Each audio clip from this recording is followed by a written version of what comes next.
Hello students, hope आप सब अच्छे होंगे। मैं आपका फ्रेंड मेंटर गाइड नवीन मिश्रा आप सबका एफएमजी क्लासेस में बहुत बहुत स्वागत करता हूं। तो चलिए हम कंटिन्यू करते हुए class 10th maths quadratic equation जो चैप्टर 4 है उसके एक्सरसाइज 4.3 को करते हैं। प्रीवियस क्वेश्चंस में वीडियोस में हमने 4.1 4.2 को किया है। इसमें हम 4.3 के क्वेश्चन नंबर 1 को करते हैं। अच्छा, इसमें जो कॉन्सेप्ट है वो क्या कॉन्सेप्ट है, तो इसमें हमें जानना है कि नेचर ऑफ रूट क्या है। क्या कोई क्वाड्रेटिक इक्वेशन जो गिवन है उसमें रियल रूट्स मिलने वाले हैं, इमेजिनरी रूट मिलने वाले हैं, या फिर रियल एंड इक्वल रूट्स मिलने वाले हैं। तो चलिए उसके लिए जो कॉन्सेप्ट यूज होने वाला है उसको हम देखते हैं। तो इसमें दिया है क्वेश्चन, पहला स्टेटमेंट की find the nature of root of the following quadratic equation. If real roots exist find them. अगर रियल रूट एग्जिस्ट करता है तो उन्हें फाइंड करें।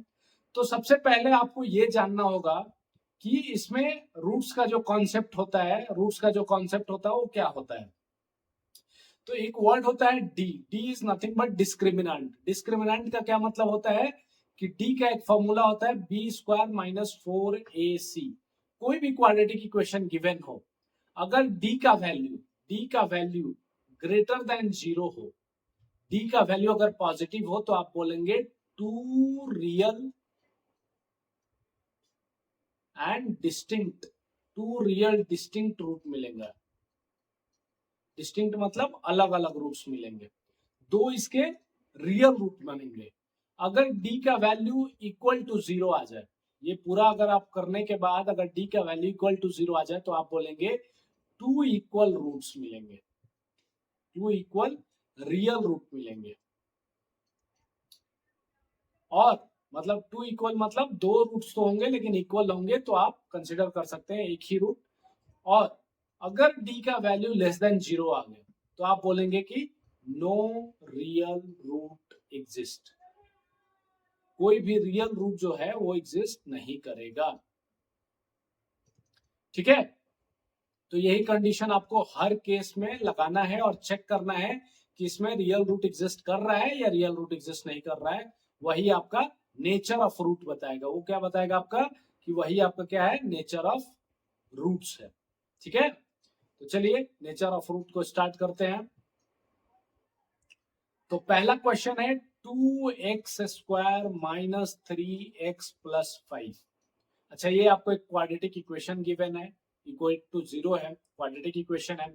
अब इसमें आपको क्या करना है, सेम वही फॉर्मूला यूज करना है। वो फॉर्मूला क्या है, डी का value, D is equals to B square minus 4ac।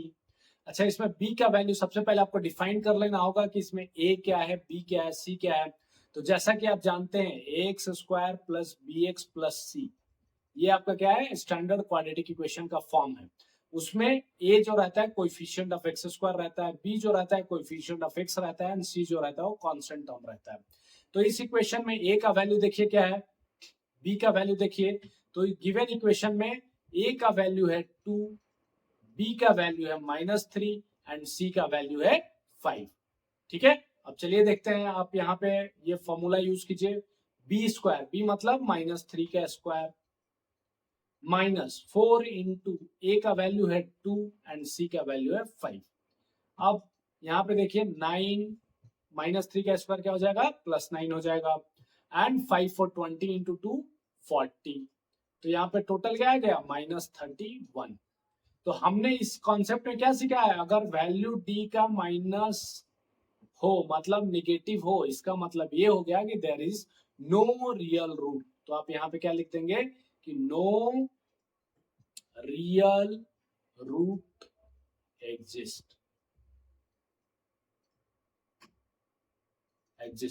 ठीक है।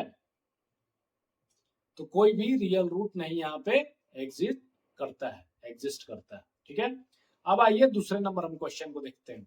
इसमें भी सेम वही, डी का वैल्यू आपको निकालना होगा। क्या निकालना होगा, डी का वैल्यू निकालना होगा। अब डी का वैल्यू क्या रहता है, D is equals to B square minus 4ac। तो यहाँ पे बी का देखिए क्या, बी का वैल्यू है -43, -43 का स्क्वायर -4 इंटू 3 इंटू 4। अच्छा, 43 का स्क्वायर क्या हो जाएगा, तो 40 40 43 इंटू 43 चेक कर लेते हैं मल्टीप्लाई करके.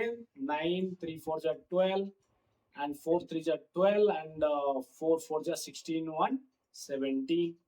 तो 9 4 8 1. तो 8 1 4 9 minus 4 4 16 and 3 48. तो क्या बचेगा यहाँ पे 1801. ओके, तो 1801 ये क्या है, d इज ग्रेटर देन 0. अब d ग्रेटर देन 0 आ गया, इसका मतलब ये क्या है कि 2 रियल रूट एग्जिस्ट करेगा. 2 रियल रूट्स एग्जिस्ट करेगा. यहाँ पे 2 रियल रूट्स जो रहेगा वो मिलेगा आपको. और 2 रियल रूट्स क्या मिलेगा, उस रूट्स को हम कैसे निकालेंगे वो हम नेक्स्ट क्वेश्चन में जानेंगे. यहाँ पे सिर्फ आप नेचर जानिए, नेचर के बाद हम जानेंगे नेक्स्ट क्वेश्चन में कि उस रूट्स को हम कैसे फाइंड आउट करते हैं. ठीक है, यहाँ पे चलिए नेक्स्ट क्वेश्चन को हम देख लेते हैं फटाफट. तो यहाँ पे भी वही d का value b square minus 4ac आपको लेके आना है. यहाँ पे गिवन क्या है, b का वैल्यू क्या है -6 हो गया, a का वैल्यू क्या है 2 हो गया एंड c का वैल्यू क्या है 3 हो गया. अब तीनों को बैठा दीजिए. यहाँ पे b क्या है -6 का स्क्वायर, -4 इंटू a क्या है 2 है एंड c क्या है 3 के बराबर है. तो 36 माइनस 4 3 जा 12 इंटू 2 24. अब यहाँ से क्या मिल गया आपको 12 मिल गया. 12 क्या है यहाँ पे 12 इज ग्रेटर देन 0.